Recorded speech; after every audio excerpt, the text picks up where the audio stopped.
सबसे बलवान पक्षी होता है बाज। बाज जानते हो, बहुत ऊपर उड़ता है। बाज की जो मादा होती है, बाज की जो पत्नी होती है, गर्भवती जब बनती है ना, तो बाज की मादा घोंसला बनाती है। एक दुनिया में बाज की मादा ऐसी है जो अलग प्रकार का घोंसला बनाती है। चिड़िया घास का घोंसला बनाती है, पर बाज की मादा कांटों का घोंसला बनाती है। कांटे इकट्ठा करती है, बबूल के कांटे लाती है और उसके ऊपर हल्की फुल्की सी घास डालती है और अंडे रखती है। जब अंडे सेक लेती है, फूटने का आ जाता, अंडा फूट जाते हैं, बच्चे 10 दिन के हो जाते हैं, तो चोंच से पकड़ पकड़ करके सारी घास हटा देती है। वो कांटे पे बच्चों को बिठाती। किसी ने कहा कितनी निर्दयी माँ है तू, अपने बच्चों को कांटे में तू बिठाती है।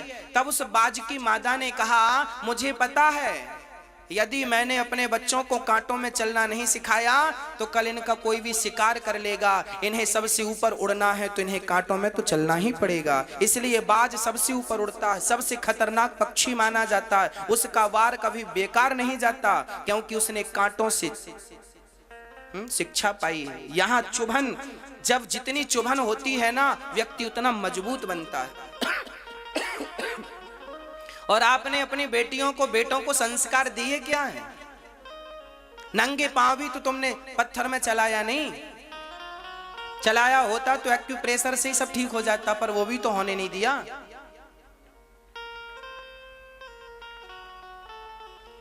ज्यादा सुविधा सबके लिए हानिकारक है, याद रखिएगा। आज हर व्यक्ति, हम देख रहे हैं हर प्रकार की सुविधाएं। आजकल घर में पर्दे भी बंद होते हैं तो इलेक्ट्रिक बंद होते हैं। बटन दबा दो पर्दे बंद हो जाएंगे, बटन दबा दो पर्दे खुल जाएंगे। क्यों? अब हाथ पांव पर्दे लगाने के लिए भी नहीं हिल रहे हैं क्या? इतने कमजोर हो गए हो? इसी बहाने कुछ एक्टिविटी होती थी शरीर की, वो भी बंद कर दी। क्या सुविधाओं के पीछे क्यों भाग रहे हो आप लोग? यही सुविधाएं आपका समूल नष्ट करेंगी, याद रखिएगा। ये सुविधाएं तुम्हें कमजोर बनाएंगी। कल भगवान ना करे मुसीबत आ गई देश पर, तुम्हारे जीवन पर, और तुम्हारी आदत तो सुविधाओं से जीने की थी, तो क्या करोगे? इसलिए भगवान करे आपके पास बहुत धन हो, पर ऐसी सुविधाएं नहीं। थोड़ा सा शरीर को परिश्रमी बनाओ, मजबूत बनाओ, जूजू ना बना दो। कल को रोना पड़ेगा। मेरी माँ, आपके भले की बात बोल रहा हूं, मर्जी आपकी है।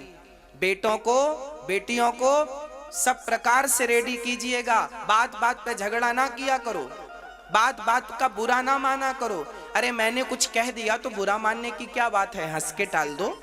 पति ने कुछ कह दिया तो हंस लो, आज पत्नी ने कुछ कह दिया तो तुम हंस लो। क्या जरूरी है मुंह लगने की? आपने कुछ बोला और मैंने भी कुछ बोला, क्या जरूरत थी मेरे बोलने की? चुप रहो ना भैया। सबके घर झगड़ा होता है, जरूरी नहीं है कि हर बात का जवाब हो। कुछ युद्ध भगवान श्री कृष्ण ने जरासंध से युद्ध किया, 17 बार तो हराया, 18वीं बार खुद मैदान छोड़ के भाग गए कि नहीं? कई बार हार जाने में ही जीत होती है। कई बार, बोलो, कई बार हार जाने में क्या होती है? जीत होती है।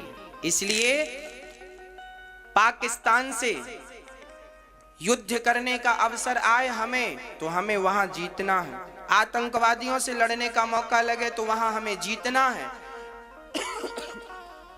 जब भी हम भारत के गद्दारों से लड़ें तो हम जीतें, जब भी अपने दुश्मन से लड़ें तो जीतें। पर जब भी तुम्हारा झगड़ा तुम्हारे सगे भाई से हो तो भाई से जीतने का प्रयास कभी ना करना। झगड़ा पति से हो तो जीतने का प्रयास ना करना। झगड़ा माँ से हो तो जीतने का प्रयास ना करना।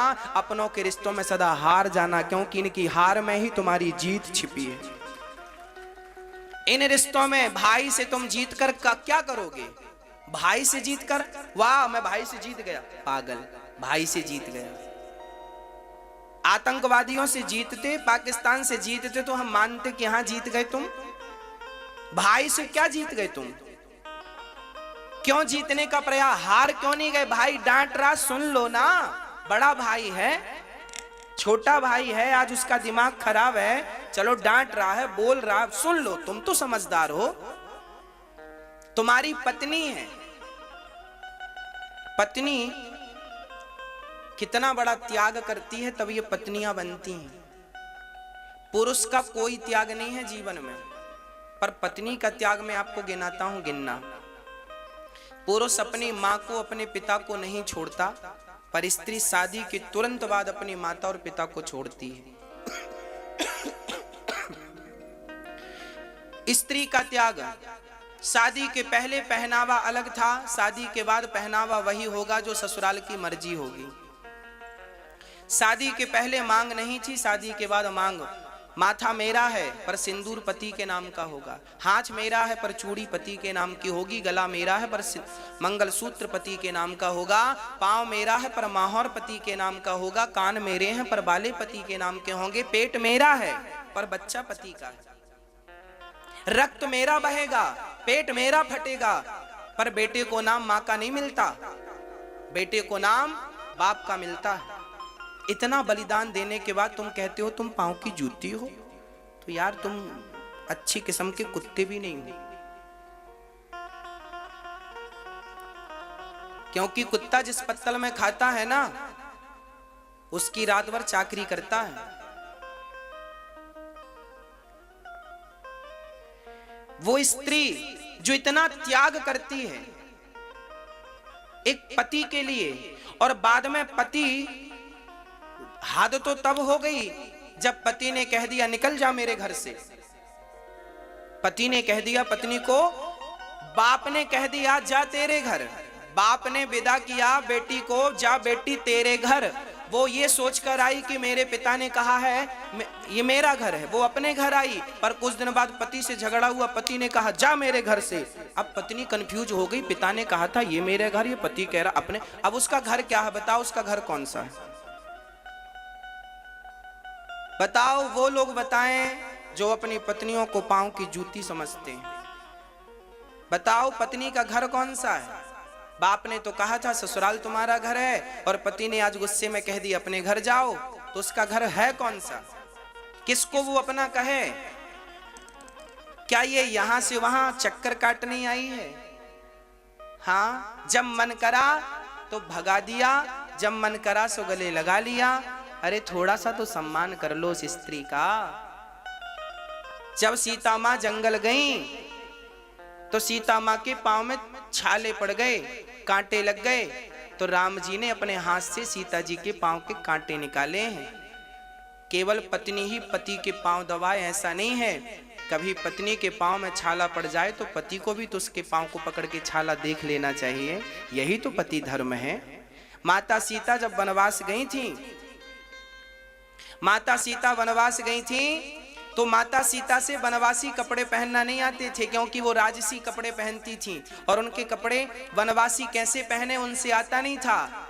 और मंथरा खड़ी थी, कैकेयी खड़ी थी, सुमंत्र जी खड़े थे, दशरथ जी खड़े थे, और वहां पर कौन कपड़ा पहनाए माता सीता को? तब राम जी ने आगे बढ़कर के माता सीता को जंगली कपड़े पहनाना सिखाया। ऐसे पहनते हैं। अपनी पत्नी का सम्मान करना यदि किसी ने सिखाया है तो भगवान राम ने अपनी पत्नी का सम्मान करना सिखाया है। अरे सम्मान, लोग कहते हैं प्यार की निशानी ताजमहल है। ताजमहल बनाने वाले ने 7 शादियां की थी। ताजमहल नहीं है, प्रेम की निशानी तो राम सेतु है, जो राम जी ने सीता के लिए सेतु बना दिया समुद्र में, और रावण जैसे दुष्ट को दमन करके सीता को सम्मान के साथ वापस लेकर आए। चाहते तो राम जी राजा थे, दूसरा विवाह कर लेते, तीसरा विवाह कर लेते, क्या जरूरत थी एक नारी के लिए इतना बड़ा झगड़ा करने की? पर ना, नारी के सम्मान के लिए झगड़ा था। झगड़ा रावण से नहीं था, झगड़ा तो नारी के सम्मान का था। इसलिए नारी का सम्मान कीजिएगा। भगवान का नाम कभी भी ले लो, कहीं भी ले लो, भाव को भाव अनख आलसहूं, नाम जपत मंगल दिशि दसहूं। इसलिए कहता हूं मेरी माँ, नाम जपने का अभ्यास बनाओ, काम करते हुए भगवान का नाम जपते रहा करो। नाम किसी भी हाल में छूटना नहीं चाहिए। नाम ही हम सबका सहारा है। पहले नाम को ही पकड़ना पड़ता है।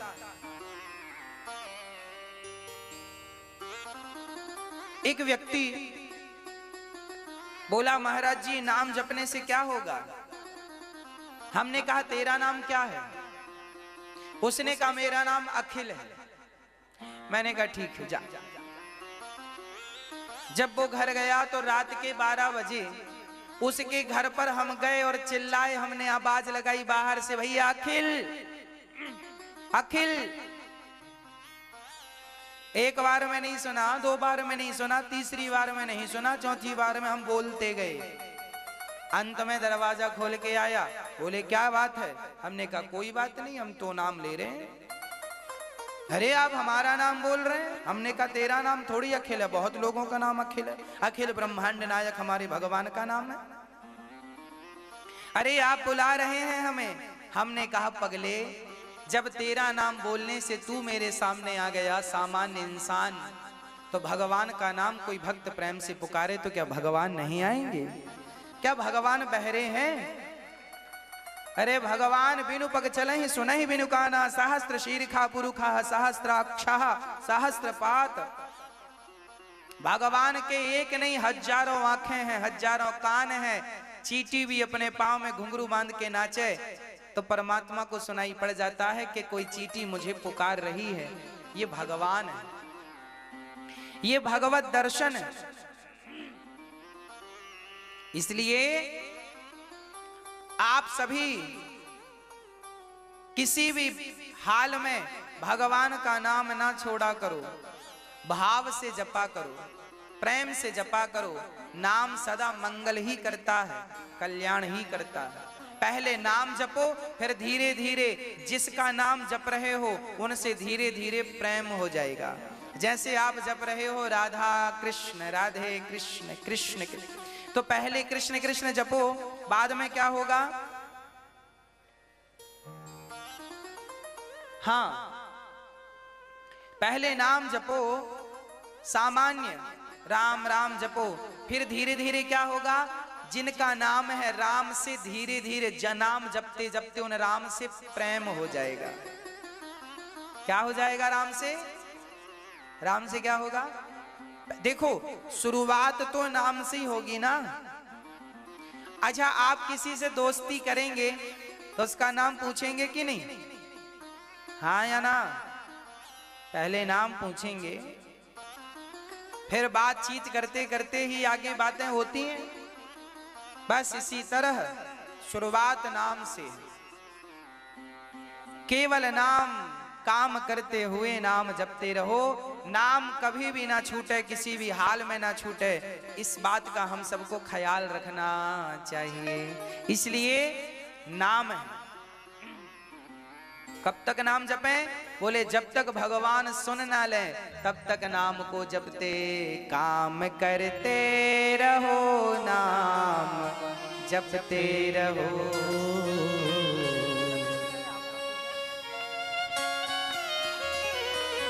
अच्छा, आपका बहुत बहुत धन्यवाद। किसी बूढ़ी माँ का सहारा बनने के लिए आप आए हैं, बहुत बहुत धन्यवाद आपका। सुंदर तालियों के साथ स्वागत। यहाँ वृद्धाश्रम में वृद्ध माताएं, गौरी गोपाल आश्रम में माताएं रहती हैं, वृद्ध माताएं, उन माओं के लिए आप सहयोग करने आए हैं। भगवान आपने इन माओं का सहयोग किया है, भगवान आपका सहयोग करें। जब आप धर्म के लिए अपने हाथ बढ़ाते हैं, 2 हाथ आप बढ़ाते हैं, तो आपके लिए भगवान हजारों हाथ बढ़ा देते हैं।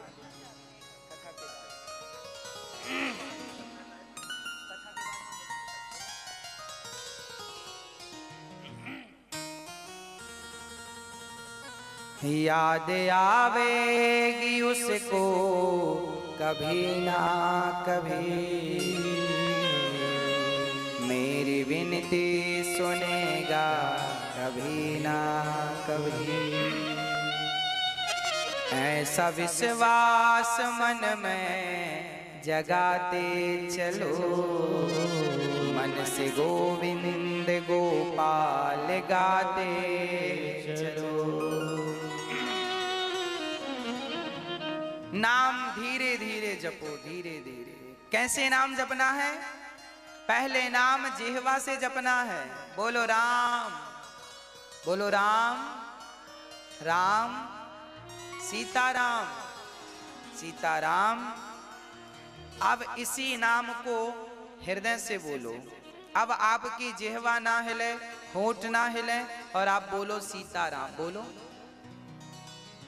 बोलना नहीं है, बाहर आवाज नहीं आनी चाहिए। आप महसूस कीजिए आपके हृदय में, हृदय की धड़कन के साथ एक नाम चलेगा, सीताराम, सीताराम। राधे कृष्ण, राधे कृष्ण, राधे कृष्ण, राधे कृष्ण, राधे कृष्ण, राधे कृष्ण।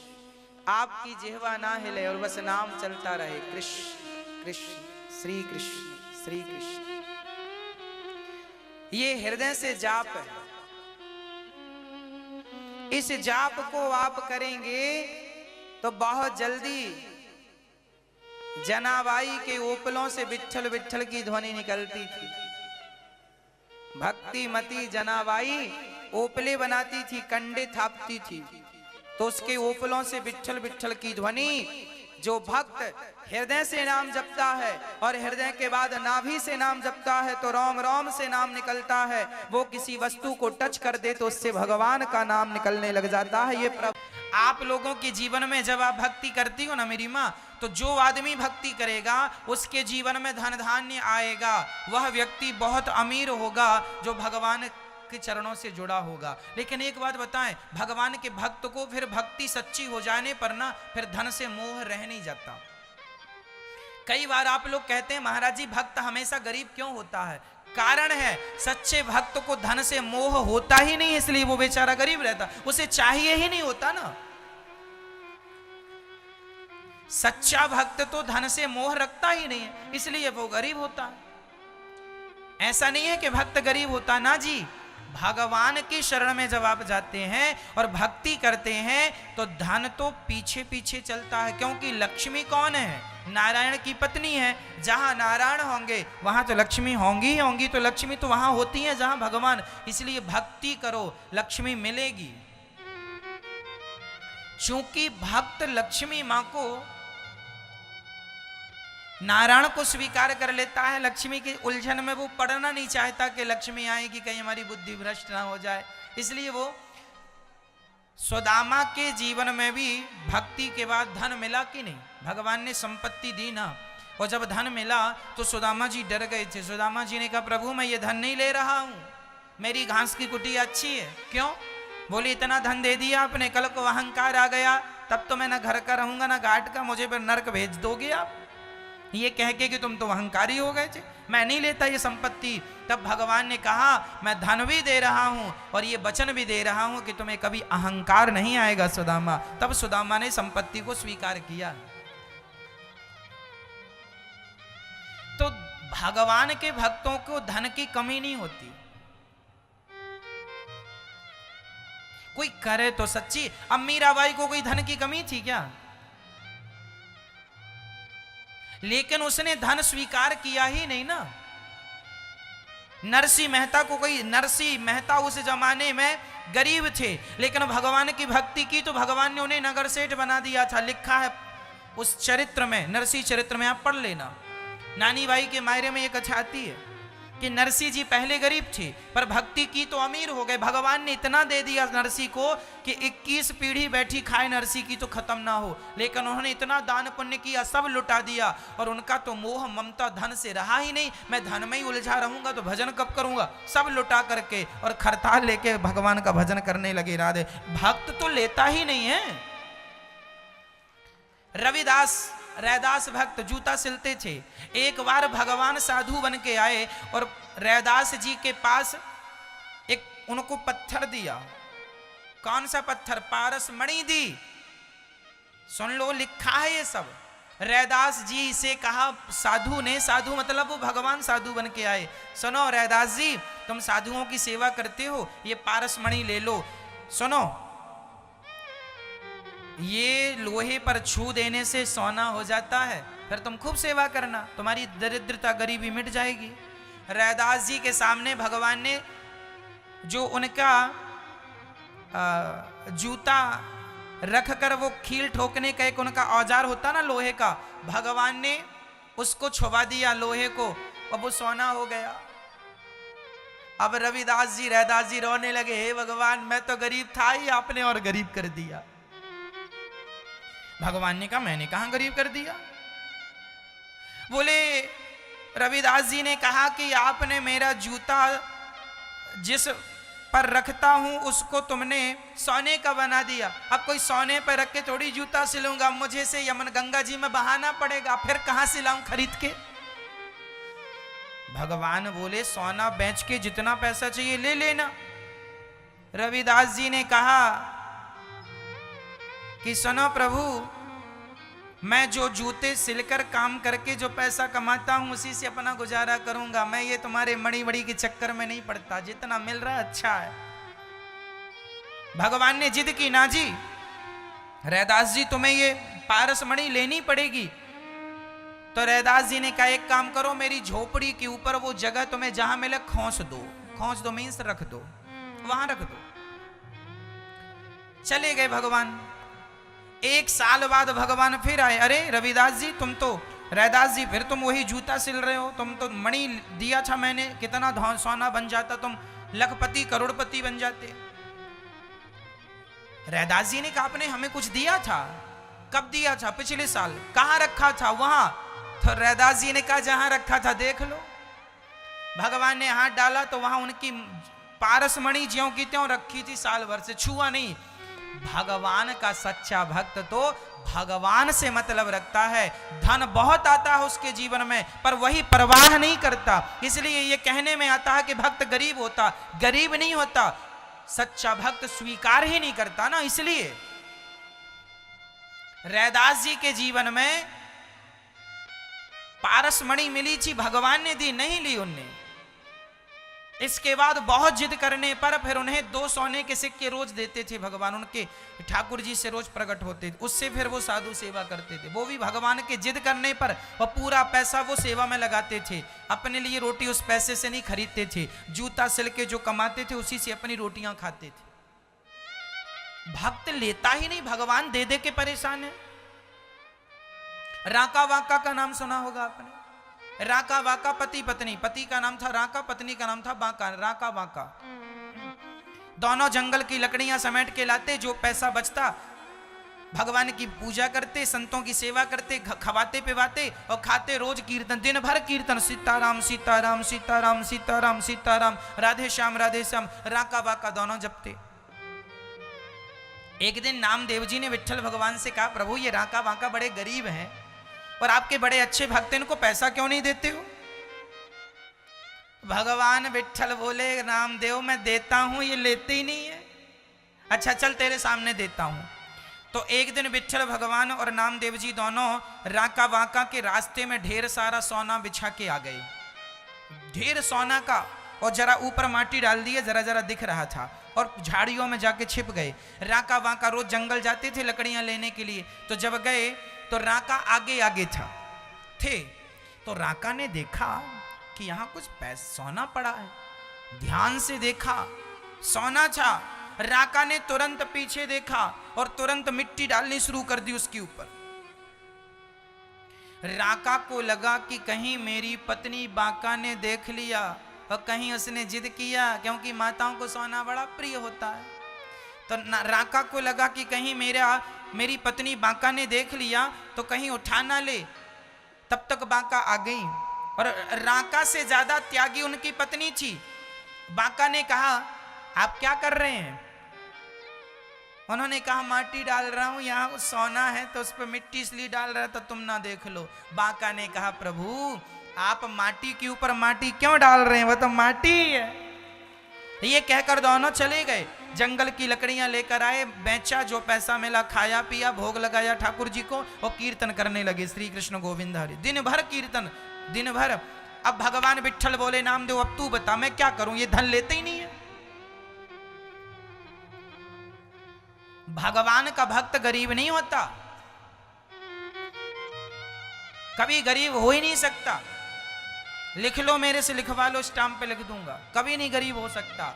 लेकिन सच्चे भक्त को चाहत नहीं रह जाती, उसकी इच्छाएं समाप्त हो जाती। लेकिन आप लोगों को पैसा चाहिए तो मैं आपको बता दूं कि भगवान की शरण में आ जाओ, जितना चाहते हो। तुम्हारी जरूरतें हैं ना, रोटी कपड़ा मकान की गाड़ी घोड़ा चाहिए तुम्हें, घर बन जाए, पैसा आ जाए, जरा 10-20 लाख खाते पे आ जाए, इतना तुम्हें खूब मिल जाएगा। तुम जाप तो शुरू करो, श्रीमन नारायण का जाप करो, और ये मान के चलो कि प्रभु मैं आपकी हूं, मैं आपका हूं, आप मेरे हैं। इस विश्वास से चलो। 1 साल के अंदर आपकी तस्वीर तकदीर ना बदल जाए तो आप जो सजा देंगे मुझे मंजूर है। 1 साल के अंदर आपका जीवन बदल जाएगा। जाप करो तो सही, श्रद्धा से विश्वास करो तो सही, एक बार समर्पण करो तो कि नाथ मैं आपकी हूं, मैं आपका हूं। अब आप करें ना तो मिल जाए तो साहब देखो, बिना हॉस्पिटल का इलाज नहीं होता। भक्ति बिना किए आपका कष्ट मिट जाए पॉसिबल नहीं है। कर लो तो गारंटी मैं लेता हूं। इसलिए विश्वास और धनवन की कोई कमी नहीं होती। इसलिए भगवान का कोई भक्त गरीब नहीं था। नाम बताओ कोई गरीब था तो। आप कहेंगे महाराज जी केवट गरीब था। केवट लेता नहीं था। राम जी ने दिया, ये सोने की अंगूठी ले ले, क्या लिया? उतराई दी ना राम जी ने। जब केवट ने राम को पार लगाया तो राम जी ने केवट को क्या दिया था? सोने की वह बहुमूल्य अंगूठी थी। अरे नीलाम कर देता, केवट तो करोड़ों में जाती, राम जी की अंगूठी थी। लेकिन केवट ने लिया क्या? अरे मेरी मां, भक्त तो ऐसा होता है कि भगवान दे रहे हैं तो भगवान से भी मना कर देता, ना प्रभु धन ना देना, मुझे अपने चरणों की भक्ति देना। वो ये मांगता। चाहिए नहीं तो क्या करेंगे भगवान? और फिर ये लोग कहते हैं भगवान के भक्त तो गरीब होते हैं। कोई गरीब नहीं होते भक्त बहुत धनवान होते हैं। भक्त लेता ही नहीं। और तुम्हें लेना है तो तुम लेते जाना, तुम अमीर हो जाओगे। धन कोई बहुत बड़ी बात नहीं है मेरी माँ। 1 साल के अंदर मैं आपकी जिम्मेदारी ले सकता हूं। जैसा कहता हूं वैसा करो। 1 साल के अंदर परिणाम तुम्हें 15 दिन में दिखने लग जाएगा। 1 साल में तो तुम बन जाओगे लखपति करोड़पति। परिणाम तो तुम्हें 15 दिन से दिखने लग जाएगा। पर कोई चले रास्ते पे तब ना। अब रोते हैं महाराज भगवान धन नहीं है, बड़े गरीब हैं, गरीब है। रोते से क्या होगा? भगवान की शरण में जाओ, कहो कि नाथ मैं आपकी हूं, आप समर्पण करो, प्यार करो, विश्वास करो भगवान पे। फिर देखो, अब तुम विश्वास करते नहीं हो, प्रेम भगवान से करते नहीं हो, समर्पण करते नहीं हो और रोते हो मैं गरीब हूं, मैं दुखी हूं। फिर रोते रहो, तुम्हारा कोई इलाज नहीं है। तुम्हारा कोई इलाज नहीं है। एक मैया मेरे पास आई, गुरुजी मैं बड़ी दुखी हूं। मैंने कहा बोलो श्रीमन नारायण। महाराज मैं बहुत दुखी हूं, कुछ और बताओ। मैंने कहा कुआं है आसपास? हाँ है। मैंने कहा कूद जाना है, सबसे बढ़िया उपाय है। बोल रहा हूं कि श्रीमन नारायण का जाप कर, मेरी माँ मेरी बहन कल्याण होगा, सब कुछ ठीक होगा। नहीं महाराज कुछ और बताओ। इससे बड़ा क्या बता दूं मैं? बताओ।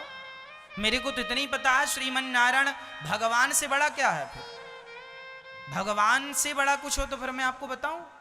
इससे भी ऊपर कुछ है क्या? सबसे ऊपर यही है भाई। हमारे देश में तो देखो, सरपंच होता है, पार्षद होता है, विधायक होता है, सांसद होता है, मंत्री होते हैं, प्रधानमंत्री होते हैं, राष्ट्रपति होते हैं। राष्ट्रपति से भी ऊपर कुछ होता है? बताओ कौन होता है? राष्ट्रपति होते हैं। जैसे सबसे श्रेष्ठ हमारे देश के संविधान में राष्ट्रपति होता है, उसी प्रकार धरती के संविधान में सबसे श्रेष्ठ भगवान होते हैं। उनसे श्रेष्ठ कुछ नहीं होता। उनका नाम जपो, अपने आप दुख चला जाएगा। अब महाराज जी दुख दूर कर दो, कैसे कर दें? जाप करो। रास्ता मैं बता सकता हूं, उस रास्ते पर चलना आपको पड़ेगा। तो भगवान का भक्त सदा